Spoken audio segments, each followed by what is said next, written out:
گزر رہا تھا کہ ایک صاحب اپنی گاڑی پہ میرے آگے آگے جا رہے تھے، نہ مجھے دائیں سے گزرنے دے رہے تھے نہ بائیں سے گزرنے دے رہے تھے۔ باہر کیف میں نے کوشش کر کے ان کو سائیڈ سے دباتے ہوئے گاڑی کو آگے کراس کیا، اور میں شدید غم و غصے میں آگے بڑھ رہا تھا کہ اچانک وہی گاڑی نمودار ہوئی میری دائیں جانب، اور وہ وکیل کے لباس میں ملبوس تھے۔ انہوں نے مجھے اشارہ کیا۔ میں نے کہا کہ بھائی میں یونیفارم میں ہوں، اب یہاں پہ بہت بڑا فساد ہوگا، چونکہ ہم ہائی کورٹ کے مین گیٹ کے بالکل قریب پہنچ چکے تھے۔ ان وکیل صاحب نے کھڑکی سے باہر جھانکتے ہوئے مجھے کہا کہ بھائی جان ذرا ہنس کے وکھاؤ۔ وہ جملہ مجھے آج بھی یاد ہے۔ وہ ہنس کے وکھاؤ والا جملہ مجھ پہ اتنا اثر انداز ہوا کہ پھر میں نے بہت سے شدید ترین حالات میں بھی ہنس کے دکھانا شروع کر دیا۔ اب آگے آ جاتے ہیں۔ سی سی ڈی نے 30 روپے کی لڑائی پہ 2 نوجوان بھائیوں کو موت کے گھاٹ اتارنے والوں کو ان کے انجام تک پہنچا دیا۔ وہ اپنے ساتھیوں کی گولیوں کا شکار ہو گئے۔ اس پہ بہت سے اعتراضات سننے کو ملے۔ میں نے کچھ چیٹس دیکھیں، کچھ کامنٹس پڑھے جس میں یہ کہا جا رہا تھا کہ ہمارا عدالتی نظام تباہ و برباد ہو گیا ہے، اور اگر عدالتیں بہتر فیصلے کریں تو شاید یہ نہ ہو، اور یہ جو ہو رہا ہے یہ غلط ہے۔ میں یہاں گزارش کر دوں کہ سارے معاملات عدالتوں پہ ڈالنا انصاف نہیں ہے، زیادتی ہو جائے گی، اس میں ہمارے بھی قصور شامل ہیں۔ دیکھیں صاحبان، بات اس طرح سے ہے کہ پولیس کو ایویڈنس کے اعتبار سے جو ہم گواہی دیتے ہیں، جو ہم شہادت دیتے ہیں، اس کے اعتبار سے اتنی بے شمار مشکلات کا سامنا ہوتا ہے کہ شاید اس پہ اگر گفتگو کی جائے تو گھنٹوں گفتگو کی جا سکتی ہے۔ خود میرے ساتھ ایسے بے شمار واقعات پیش آئے جس میں لوگوں نے مدعی بننے سے صاف انکار کیا، ایویڈنس گواہی دینے سے صاف انکار کیا، اور ایسے بھی لوگ سامنے آئے جو اپنے مقدمات میں صلح کی طرف بڑھ گئے۔ نو ڈاؤٹ بعض معاملات ایسے ہیں جس میں شریعت کو مد نظر رکھتے ہوئے صلح کی طرف بڑھ جانا کوئی برائی نہیں ہے، لیکن جو ایول ہے، جو کروئلٹی کی آخری حدوں کو چھو لیتے ہیں، ان کے سلسلہ میں صلح کر لینا، خون بہا لے لینا، یا معاف کر دینا، یا خوف کے باعث معاف کر دینا، یا گواہی نہ دینا، یہ بھی کوئی اچھا رویہ نہیں ہے۔ کچھ غریب لوگ، کچھ کمزور لوگ، معاشرے کے ایسے لوگ جو سخت گیر طاقتور مجرمان کا سامنا کرنے کے قابل نہیں، وہ اپنی جان کی امان کی وجہ سے گواہی نہیں دیتے۔ تو یہ حکومت جو ہے، میں سمجھتا ہوں کہ ریاست فیصلہ کر سکتی ہے کہ کس نوعیت کے مجرم کو کس نوعیت کے انجام تک پہنچنا چاہیے۔ ہمارے معاشرے میں چونکہ عدالتی نظام میں مدعی مقدمہ شاید اس طرح سے پیروی کرنے کا اہل نہیں ہے، اس لیے میں سمجھتا ہوں یہ قابل تحسین اقدام ہے سی سی ڈی جیسے ادارے کا قیام، کہ کم از کم ایسے ادارے کے قیام سے بھیڑیے، ایسے جانور جو انسانیت کے لیے ایک بہت بڑا خطرہ بن چکے تھے اور ابھی بھی ایسے لوگ موجود ہیں، ان کو کیفر کردار تک پہنچانا ضروری ہے۔ اور یہ کوئی آسان کام نہیں ہے جناب والا، یہ آسان کام نہیں ہے۔ سی سی ڈی کے جو سرفروش یہ ذمہ داری سر انجام دے رہے ہیں تو وہ بھی اپنی جان پہ کھیلتے ہوئے یہ ذمہ داریاں ادا کر رہے ہیں، تو ان کے لیے میں سمجھتا ہوں کہ سٹینڈنگ اوویشن بنتا ہے کہ کیا وہ گوشت پوشت کے انسان نہیں، وہ بھی گوشت پوشت کے انسان ہیں، وہ بھی ہمیں جیسے انسان ہیں، اور کہتے ہیں کہ گولی ہر تھاں تو ننگ جاندی ہے۔ تو ان سرفروشوں کو، ان جانبازوں کو سلام پیش کیجئے جو ہماری بہو بیٹیوں کی عزت کی خاطر اتنے غیرت مندانہ اقدام کر رہے ہیں۔ ایک شخص نے اپنی دکان کا شٹر بند کر کے ایک معصوم بچی کی عزت پامال کرنے کی کوشش کی، وہ بھی اپنے انجام کو پہنچا۔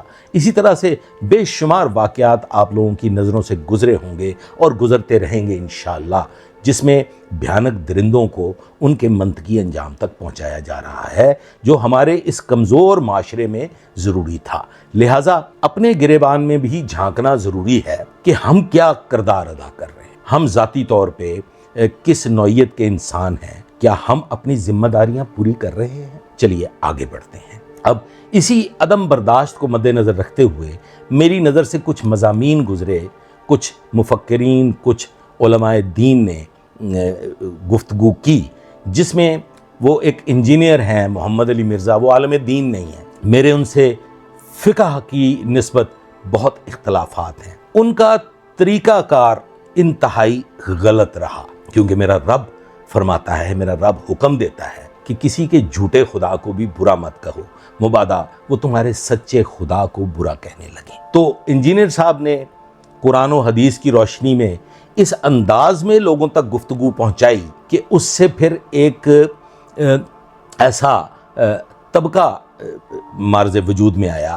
لوگوں نے اس کی رد میں اور پھر ان کی مخالفت میں بے شمار گستاخیاں بھی کیں۔ اور میں یہ سمجھتا ہوں کہ جب آپ اپنی فکر، اپنے عقائد کو تعلیم کرتے ہیں، لوگوں تک پہنچاتے ہیں، تو آپ کے رویے اتنے معصومانہ اور اتنے شائستہ ہونے چاہیے کہ وہ بات لوگوں کے دلوں میں گھر کر جائے۔ اب انجینئر صاحب نے بے شمار لغزشیں ان سے ہوئیں، انہوں نے بے شمار ایسی گفتگو کی جو لوگوں کے دلوں میں بہت نفرتیں پیدا کر گئی۔ تو انجینئر صاحب نے جو ایک اچھا کام کیا، میں نے ان کی تمام لغزشوں کو ایک سائڈ پہ رکھتے ہوئے صرف ایک بات جو ہے میں وہ یہاں عرض کرنا چاہوں گا کہ میرا جو سیکٹ ہے، میں سیکٹ کے اعتبار سے اہل بیت کا محب ہوں، میں سیکٹ کے اعتبار سے اہل بیت کا جانثار ہوں، میں آل محمد صلی اللہ علیہ وآلہ وسلم کا جانثار بھی ہوں، میں ان سے بے پناہ محبت بھی کرتا ہوں، اور اس کے ساتھ ساتھ میں کچھ ایسی غلطیوں میں بھی مبتلا تھا جو میں سمجھتا ہوں کہ بحیثیت مسلمان مجھے شاید آج وہ شرکیہ محسوس ہوئیں، اور میں نے تمام تر چیزوں کو کہ اگر اہل تشیع کوشش نہ کرتے، اگر اہل تشیع بھرپور انداز میں کربلا کی وکالت نہ کرتے، اگر وکیل اہل بیت کے طور پہ شیعہ نے علی اگر پرچار نہ کرتے تو شاید آج لوگوں کو کربلا کا علم ہی نہ ہوتا۔ آج وہ دن آ چکا ہے۔ میں آپ کو اپنے بچپن کی، اپنے سکول کی ایج کے معاملات بتا دیتا ہوں، آپ کے گوش گزار کر دیتا ہوں کہ اس زمانے میں جب ہم سکول میں پڑھا کرتے تھے تو ایک لفظ بولا جاتا تھا، اوئے وہ شیعی، اوئے وہ شیعے نے۔ تو آج یہ لفظ جو ہے، اس دور میں یہ گالی تھی، آج گھر گھر میں پیغام پہنچ چکا ہے۔ آج کربلا کو لوگ سمجھ بھی رہے ہیں، کربلا کو پڑھ بھی رہے ہیں، اور کربلا لوگوں کے سینوں میں اور ذہنوں میں محفوظ ہوتی چلی گئی۔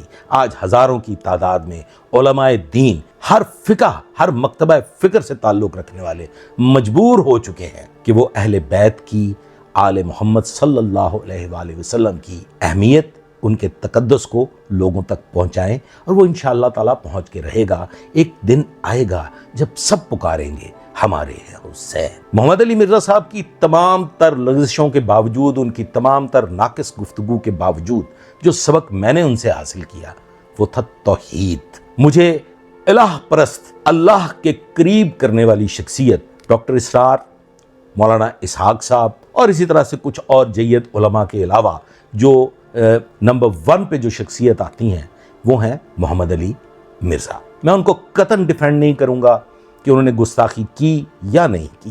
گستاخی کے ضمن میں ایک مختصر بات آپ تک پہنچانا چاہتا ہوں۔ کیا آذان سن کے مسجد کا رخ نہ کرنا، نماز ادا نہ کرنا گستاخی نہیں؟ کیا شراب نوشی مسلمان کے لیے جائز ہے؟ کیا یہ گستاخی نہیں؟ میں تو یہ سمجھتا ہوں کہ ہر وہ حکم جو میرے خالق نے، میرے مالک نے ہمیں دیا اور محمد صلی اللہ علیہ وآلہ وسلم کے ذریعے ہم تک پہنچایا، اس کی خلاف ورزی کرنا نہ صرف محمد عربی صلی اللہ علیہ وآلہ وسلم کی شان میں گستاخی ہے، بلکہ وہ اللہ سے بھی براہ راست جنگ تصور کی جا سکتی ہے۔ تو کیا ان گستاخوں کے لیے بھی ہمارا رویہ وہی ہوگا؟ نہیں صاحبان، ایسا نہیں ہے۔ تعلیم کرنے کے لیے، لوگوں کو راہ راست پہ لانے کے لیے رویے بدلنے ہوں گے، اپنے اندر برداشت پیدا کرنی ہوگی، سننے کی طاقت پیدا کرنی ہوگی، ریسرچ کرنی ہوگی، سوال و جواب کی محفلیں